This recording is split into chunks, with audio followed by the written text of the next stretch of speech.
मुगालते में ना रहे सरकार कि किसी के हड़काने से और गुंडों के डराने से हिंदुस्तान का किसान डर जाएगा। सत्ता में बैठे हुए गुंडे ये बात समझ लें कि अब चंद दिन बाकी हैं, चुनाव में इन्हें साफ साफ पता चल जाएगा कि हिंदुस्तान का किसान क्या चाहता है।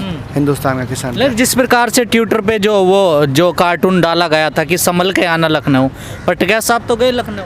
हाँ, तो हम तो गए लखनऊ, हम फिर लखनऊ जा रहे हैं, लखनऊ घेरने की भी तैयारी कर रहे हैं। जिसके अंदर दम हो वो आ जाए, हमें किसी ने चू तो नहीं कसा। कल क्या विरोध हुआ था क्या? कोई विरोध नहीं हुआ। क्या विरोध करेंगे ये? इस सरकार का जनता विरोध कर रही है और इस सरकार को उखाड़ करके फेंकने का काम करेगी 2022 में जनता। ये मुगालते में ना रहे। और मुख्यमंत्री जी जो कह रहे हैं कि ये संपत्तियां जब्त करेंगे, ये युवाओं को जेल में डालेंगे, नौकरी तो ये देने से रहे।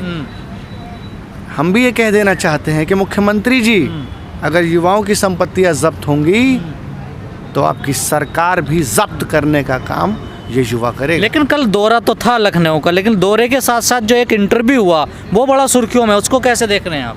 देखिए, माननीय टिकैत जी ने जिस तरीके से ये चाहते हैं कि इस आंदोलन को संकुचित कर दिया जाए अपने प्रश्नों से, अपने तमाम, कल आपने देखा जैसे एंकर उनको सवाल पूछ रही थी, कहीं से भी ऐसा नहीं लग रहा था कि वो किसी न्यूज़ चैनल की एंकर हैं। ऐसा प्रतीत हो रहा था कि जैसे वो एक अघोषित बीजेपी की प्रवक्ता हों।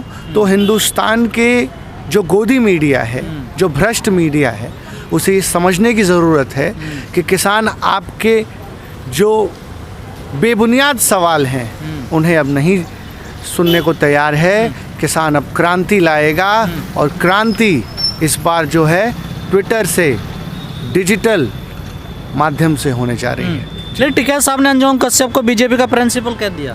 बिल्कुल कह दिया। आज जिस तरीके से क्या ये जो मीडिया है, जब कालांतर में पिछली सरकारों में जब दाम बढ़ते थे तो ये बड़े बड़े कंपैरिजन ले आके लगा देते थे कि ये देखिए पिछली सरकार में इतने दाम, इस सरकार, आज में इन्हें साफ सूंघ गया है। जो पेट्रोल डीजल पिछली सरकारों में 65 रुपये था, आज वो 100 रुपये बिक रहा है। जो सरसों का तेल 60 रुपये था, आज वो 250 रुपये बिक रहा है। जो रसोई गैस 500 रुपये में आती थी, आज वो 1000 रुपये में आता है। आज भूख से लोग मर रहे हैं, तमाम भ्रष्टाचार हो रहा है, लेकिन ये गोदी मीडिया जो पैसा खा रही है इस सरकार से, वो चूं तक नहीं कस रही, वो सरकार के खिलाफ नहीं बोल रही। इसके खिलाफ आने वाले समय में एक बहुत बड़ा आंदोलन होने जा रहा है। मीडिया, ये जितनी भी बीजेपी प्रायोजित मीडिया है, उसका बहिष्कार होगा और इन सब के जो है करतूत जनता सामने लाने जा रही है। जी। लेकिन अंजुम कश्यप टिकैत साहब को किसान आंदोलन पे बात होनी थी, किसानों पर इंटरव्यू था, वो जो मुजफ्फरनगर में दंगे हुए उस तरफ ले जा रही थी, वो सवाल कर रही थी। देखिए, ये दंगा जनता पार्टी के पत्रकार हैं। ये जहां पहुंचते हैं वहां दंगा भड़काने का काम करते हैं। वहां कैसे जो कम्युनल भावना है, सांप्रदायिकता कैसे ले आई जाए। आज उत्तर प्रदेश में तमाम जो है, आज धर्मांतरण का मुद्दा चालू हो गया। चुनाव आते ही लव जिहाद का मुद्दा चालू हो गया। चुनाव आते ही 3 तलाक का मुद्दा चालू हो गया। राम मंदिर का मुद्दा चालू हो गया। तो इस देश की जनता को ये समझना पड़ेगा कि जो राम का नहीं वो किसी काम का नहीं, किसी काम का नहीं। इन्होंने राम के नाम का इस्तेमाल किया है, राम के नाम को बेचा है, राम के नाम पर धंधा किया है। आज जब प्रभु श्री राम के जो है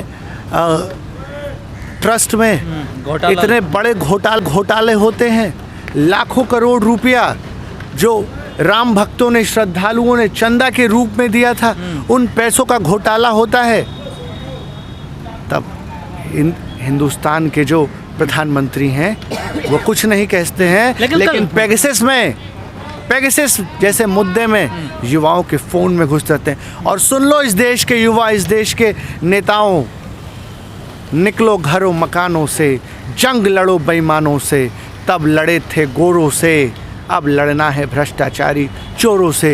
ये जो पेगासस नाम का भूत है, ये बहुत बड़ा भूत है और हिंदुस्तान की इंटरनल सिक्योरिटी को सबसे बड़ा थ्रेट है, क्योंकि ये पेगासस जो है हथियार है। लेकिन कल पेगासस सुनिए, पेगासस हथियार है। इस हथियार को बड़े बड़े आतंकवादियों को ट्रैक करने के लिए, क्रिमिनल्स को ट्रैक करने के लिए, ट्रैक करने के लिए इस्तेमाल किया जाता है। आज वो जासूसी कराने के लिए हिंदुस्तान के नेताओं, पत्रकारों पर इस्तेमाल किया जा रहा है। ये बहुत ही निंदनीय है और ये हिंदुस्तान का दुर्भाग्य है कि ऐसा प्रधानमंत्री इस देश को मिला है जिसे कोई फिक्र नहीं है हिंदुस्तान की, जिसे कोई फिक्र नहीं है हिंदुस्तान की चिंता। नहीं, आप कर रहे हैं जासूसी कांड की बात कर रहे हैं। सरकार कह रही है कि ये जो सॉफ्टवेयर आता है इतना महंगा आता, हजारों करोड़ों रुपए हम इन पे क्यों खर्च करेंगे, क्या फायदा हमें इनकी? तो हम तो कह रहे हैं कि संसद में चर्चा करो।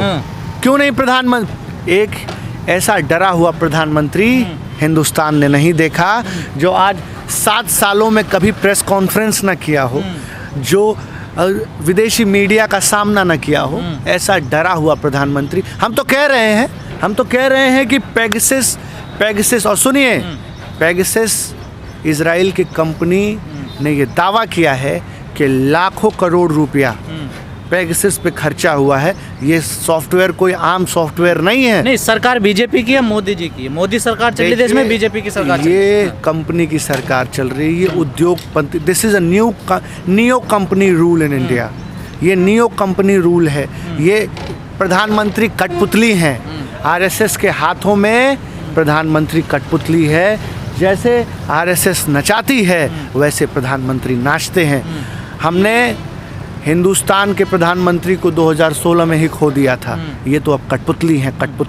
टिकैत साहब ने कल के इंटरव्यू में एक बात और कही, खास जो वाल्मीकि मंदिर है, मंदिर मार्ग पे जो कनाट प्लेस से आ गए, ठीक है, झंडा वाला की तरफ, कि मैं उस पर झंडा फहराऊंगा। क्या है ये? कोई राजनीति है क्या? ये क्या वाल्मीकि मंदिर पे मैं झंडा फहराऊंगा?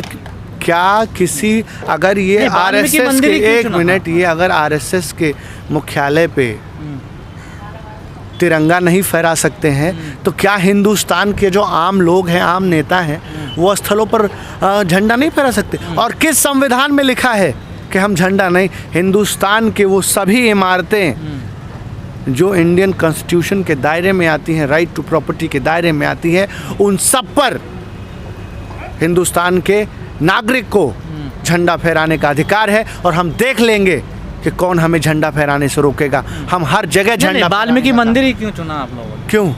हम चाहते हैं कि हमारे जो भी हमारे और भाई हैं, दलित भाई हैं, मुस्लिम भाई हैं, तमाम जाट हैं, ब्राह्मण हैं, हर जाति धर्म, क्योंकि ये एक जो आंदोलन है, इसका जो मेन टैगलाइन है शांति, एकता, प्यार, हम उसी पे आगे बढ़ रहे हैं। हम सभी तबकों को जोड़ेंगे, हम सभी जो है धर्मों को जोड़ने का काम करेंगे और इन सब को जोड़ करके हम इस देश में क्रांति लाने का काम करेंगे। और इस रावण रूपी सरकार को, जो सत्ता के नशे में अंधी हो चुकी है, जिसे कोई फ़र्क नहीं पड़ रहा, आज हिंदुस्तान में लोग मर रहे हैं भूख से, महंगाई से, हम समझते हैं अब इनकी अंतिम घड़ी आ गई है। इस सरकार की उल्टी गिनती शुरू हो गई है। आने वाले 2024 में ये किसान इस सरकार को नस्ते नाबूद करने वाला है, इस सरकार को उखाड़ फेंकने वाला है।